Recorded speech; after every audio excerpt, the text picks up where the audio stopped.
Hello everyone, this is Rugio Duelist back with another video. I'm back very soon. I'm happy to report that I have finally gotten my very first official top with my Salamangreat deck. I believe I did a deck profile on this a couple of weeks ago, I think like 2 weeks ago or about a week ago, and the video was not that long ago. I finally managed to top with this deck. Finally. It is a small locals, but something is something. It was 3 rounds of Swiss. 4 rounds of Swiss. My apologies. I believe my matches were up against Cyber Dragon, Unchained, Dinosaurs, and yes, it was Cyber Dragon, Dinosaurs, Unchained, and Exo Sisters. And I lost to Exo Sisters, but it was in round 3. Those were my 4 rounds. Besides that, I went 3-1 in the tournament, aka X1, for those of you who understand the term. And yeah, I've done the deck profile, I believe, like twice in this channel. I really like the Cypress decks, specifically this one, and of course Marine Cess, as well as, you know, the Bird deck / Flunderies. So let's get on to the deck profile. Again, I've done this before, but this time, this is like officially, I really did top with this deck. I just want to, you know, show the deck off and of course show out what the cards, the text, and the reasons why I play them. So I'm going to do my very best. It's been a while. I'm not the very best, but I also can't say I'm the worst. So let's get right into it. You guys saw the pictures, so aka the cards, so you guys know what you're getting into.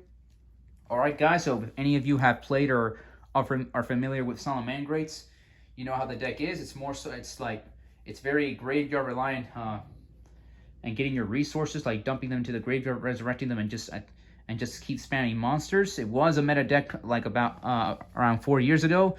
All right, enough talking. Let's get started. So we are playing 1 copy of Gazelle. This card is at 1 on the ban list. So hopefully by the time we get a new ban list, hopefully a month from now, this card will come back to 3 or 2. That we can play more copies, but the 1 Gazelle is going to have to suffice for now. Yeah, we do play the 1-off. This card is very important.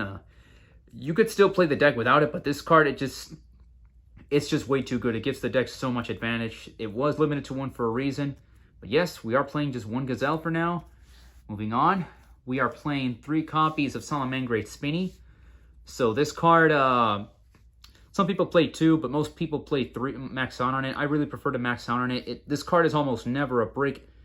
Whether it's in your hand or in the graveyard, it's a great card. Again, it lets you combo off. Like, I like to max out. Some people play 2. All up to personal preference, but yeah. Next up, I am playing 1 copy of Salamangreat Jaguar. Most people play 2. I like to play 1 because this is one of the few cards in the deck in which you do not want to open up with it. In fact, you would prefer to just dump it immediately, or if you can like discard it or find a way to pitch it from your hand to the graveyard. Long story short, this guy's an extender. It puts any Salamangreat monster in your graveyard that's not itself back into the main deck or extra deck. And of course, it resurrects itself to wherever one of your Salamangreat monster points to. And as long as it's on the field, your Salamangreat monsters like do piercing damage, I believe, or only he does. Let me see. Oh no, it's only himself, so never mind. But still a great card and great extender nonetheless. This card is always like a must in this deck. So yeah, I only play 1. That's my preference. Next up, I believe I did this in my last deck profile. We are playing 3 copies of Salamangreat of Fire, maxing out on this guy. I was thinking about cutting him to 2, but this guy is so good. It's so good when you resolve its effect. He's almost like a Gazelle 2.0 and almost like a better Foxy in a way. But I am maxing out on him. In fact, he's like the most expensive card out of the new cards that came out in the latest set a couple of weeks ago. So yeah, I maxed out on him. Do not regret it. I think 3 is the way to go, but all up to personal preference. Let's move on. Next up, we are still playing this card, 2 copies of Salamangreat Foxy. I sincerely believe 2 of this card is the perfect ratio. 3 might be a little bit too much, and 1 is just kind of not worth it for the most part. So again, upon being normal summoned, this guy, it's a pot of duality. Lets you look at the top 3 cards of your deck, and if you pull a Salamangreat card, you can add one of those Salamangreat cards to your hand. It has a second effect, but you can only choose to activate one or the other. And of course, he is hard once per turn. And of course, His other effect is that he can discard Salamangreat card from your hand. It could be another copy of itself. Special summon this guy, target a face-up card on the field, face-up spell or trap, and destroy it. But again, he's useful for those purposes. He's good for popping like floodgates and stuff like that. So yeah, there's that. 2 Foxy is the perfect ratio. I highly recommend everyone to play 2 of this card. Not 3, and definitely not 1. Moving on, 1 copy of Salamangreat Weasel. This is one of the newest cards. I also believe that I show him in my last deck when I was showing off my deck profile last time with the deck. He basically lets you draw a card, and he's like an extender as well, but only as a 1-up. I think you do not need to run more than 1. He's perfect at 1, so there's that. Moving on, I am playing 1 copy of the other new monster, Salamangreat Tiger. Very good card. I rarely go into him. He's a level 5, so it's a little bit difficult to get him unless you search him off the Salamangreat Circle, which is the spell card that searches any Salamangreat monster. Pitch a card from your hand, for example, Jack Jaguar or a Foxy that's dead in your hand, and you summon this guy. He's a 2k beater, so he has level modulation effects, but for this build, that's not too important. Again, just want more extenders, and he's a pretty decent. He's never breaks, so again, it's a 1-up just in case. One never knows. Then I'm playing 1 copy of Foul. A lot of people don't like to play Foul. He's very great. It's a level 4. Again, you summon a Salamangreat monster, you can splash this guy onto the board. I like to play him as a 1-up. Great extender. The card's never dead. Then after that, 1 copy of Falco. It's not too easy to get this guy on the board, but if you do get him in the graveyard, you can set a Salamangreat spell or trap card from your graveyard, which that's good. Like, great for resources for follow-up. As a 1-up, of course, like not more than 2, because this guy unfortunately cannot special summon himself. He also has an effect where you bounce back another Salamangreat monster and you special summon him from your hand. Graveyard, I should say, which can be useful sometimes, although I rarely do that. It's one of those things where gotta know the deck really well, know what I'm doing to use that effect effectively. But yeah, there's that. So 1-up Falco. We're almost done with the Salamangreat monsters, and the final Salamangreat monster in the main deck that I play is Salamangreat Mole. This card is great. It is amazing. So basically, if you have no monsters and you're low on resources and like you're still alive by your next turn, if you're going first and then going second, your opponent kind of breaks your board, you can banish this guy from your graveyard, recycle 5 of your Salamangreat cards in your graveyard, and draw 2 cards. So yeah, he can also special summon himself generically if you control a Salamangreat Link monster. So yeah, Mole is awesome. I recommend a lot to everyone to play 1. It is not a break, almost never.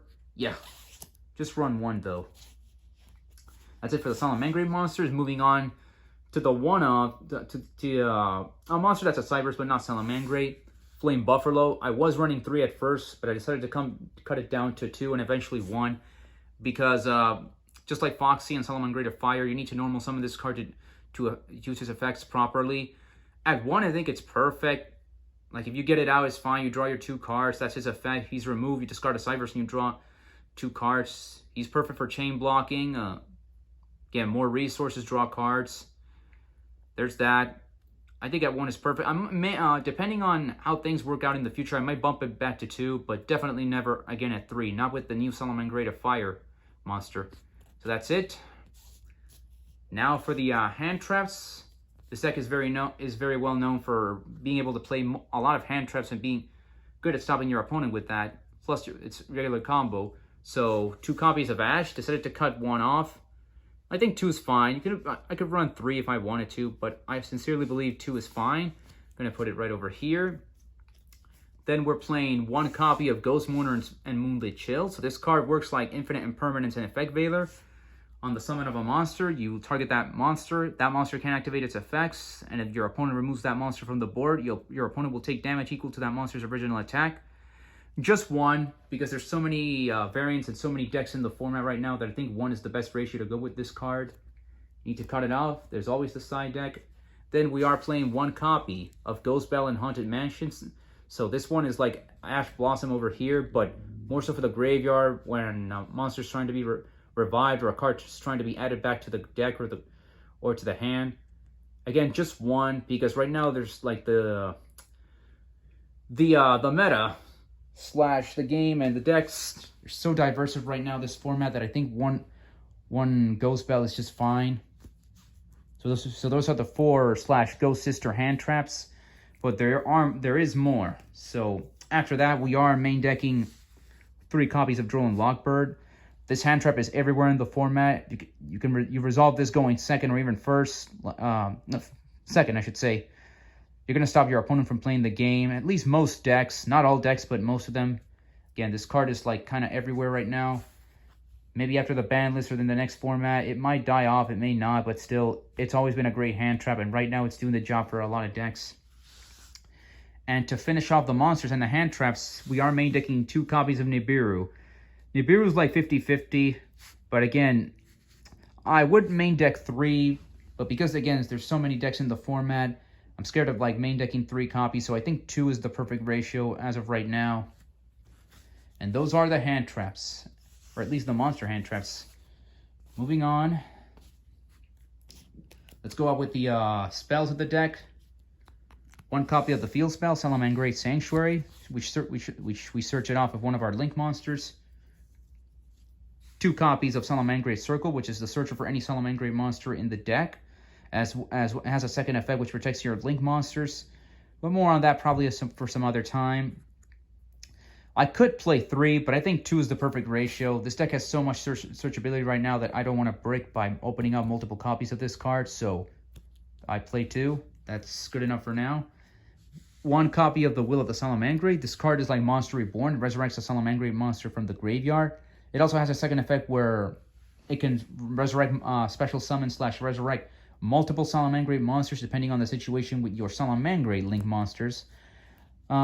Because of the new support, you don't need to run multiple of this card. I just played the 1-off. I think 1-off is perfectly fine. You could play more, but again, all up to personal preference. And the final Salamangreat spell in the deck is Salamangreat Charge. It's the new spell card that came out in the newest set.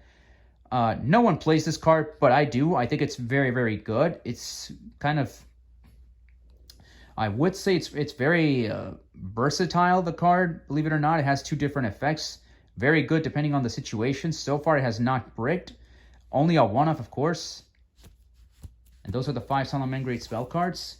But moving on to the spells, not exactly Salamangreat, but kind of Salamangreat related. 2 copies of Cyanite Mining. I used to run 3, but again, the deck has so much searchability that I think 2 is the perfect ratio, and it is hard once per turn. This is a generic searcher for any level 4 or lower Cybers monster, so again, 2 is the perfect ratio for this. Continuing on with the spells, if you know how Yu-Gi-Oh! Is played right now modernly and how the meta is, 1 copy of Book of Moon and 1 copy of Book of Eclipse. The book cards, they're seeing a lot of play right now. Disrupt some of the top decks and best decks in the format, so again, 1 of each. And now we'll explain the reason why I played 1 of each in the main deck. Crossout Designator. So this card is also starting to see play. I was playing 2, but I decided to cut it to 1. I have found myself in situations where going second, I have it, and it's not very useful. But however, still having the 1-off is still extremely important. This is a 40-card deck.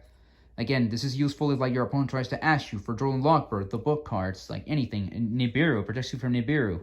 So yes, the 1 Crossout Designator is probably going to be staying here in the deck for a while, but again, you need this card if you want to survive using this in this meta right now, at least in this deck.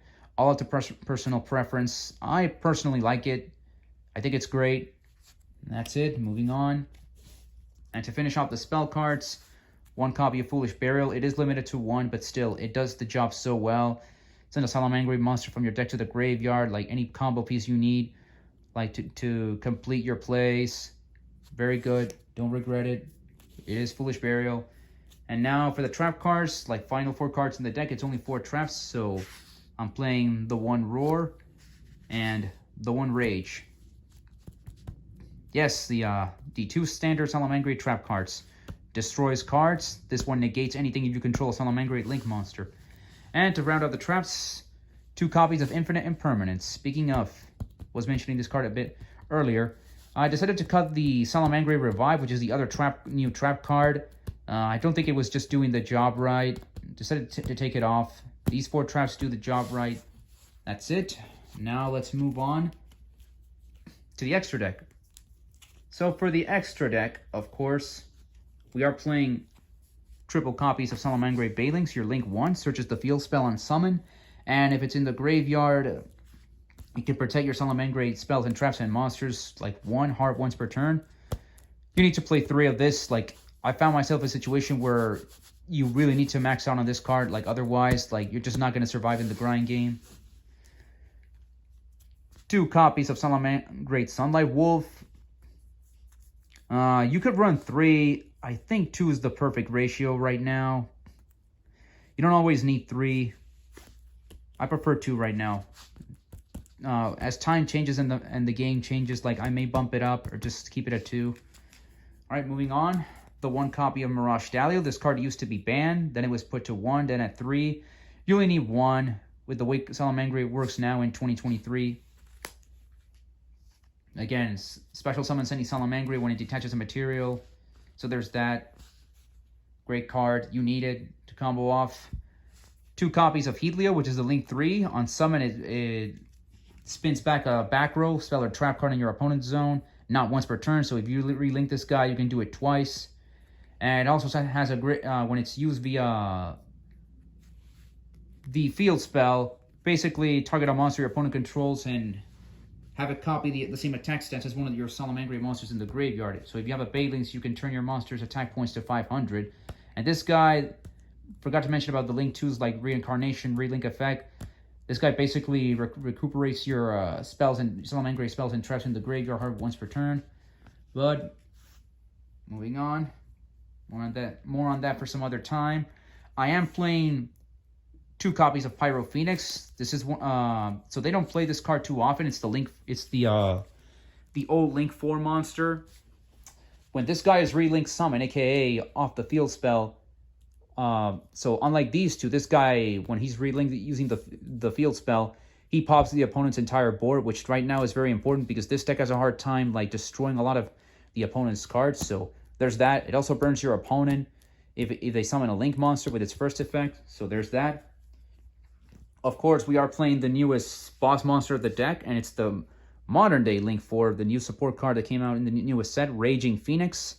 This guy, when he's relink summon, it searches for any Salamangreat card in your deck and adds it to your hand. And its other effect is that if any fire monster on your side of the field is destroyed and he's in the graveyard, he can resurrect it. He resurrects himself and gains the attack points of that fire monster permanently. So let's say your opponent pops any of the Link monsters or the Mirage Stallion.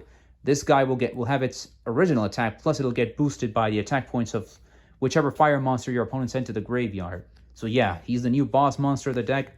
Kind of like the new Heart and Soul for the most part. Not all the time, but like still, it's very necessary. And 3 more cards in the extra deck.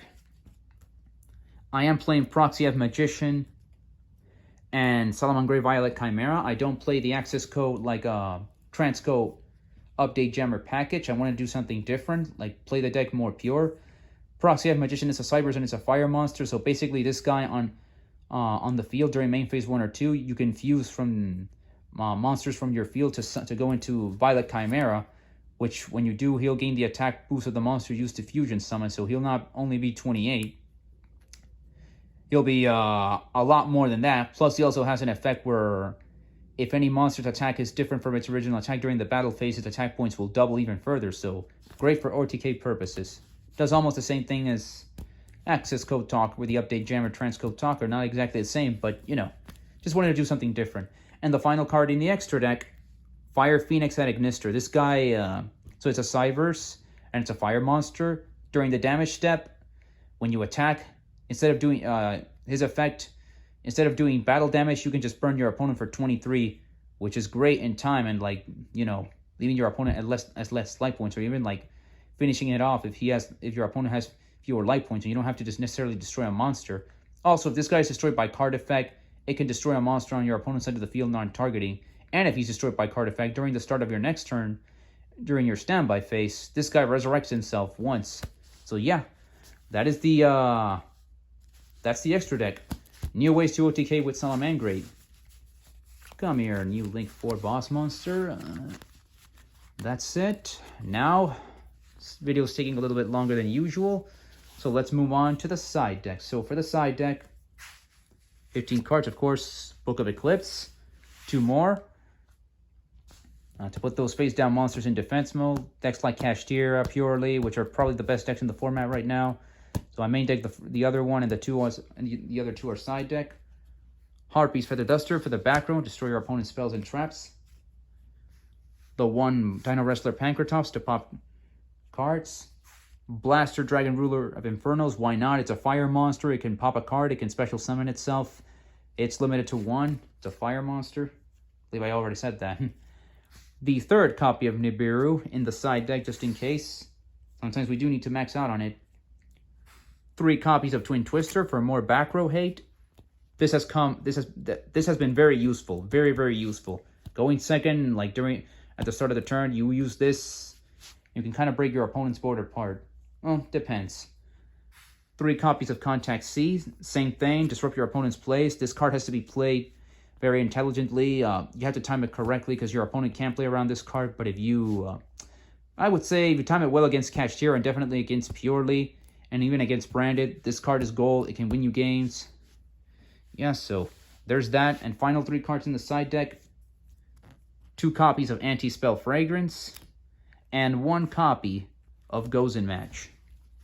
To prevent your opponent from getting to their spell cards and comboing off with their monsters. And that is it. That is the Salamangreat deck profile. My first time topping with the deck. I'm so proud of myself for that. So, I am going to try to do more with this deck moving forward, but I will try to, how do I say this? Of course, get better at it, master, more so do videos on big tournaments instead of just small locals. But again, it was 3rd place at a local store, 3-1, only 1 loss. And I'm so proud that I'm getting better with this deck. I really like it. I'll try to do the same thing with Marine Cess, and more so probably in the future do only probably deck profiles, and when I'm really big events, big tournaments. So I gotta get better, I know. I don't want this to sound weird or anything like that. But that's it for today. I'll do the best I can out there. I wish you all duelists the same. Play if you can.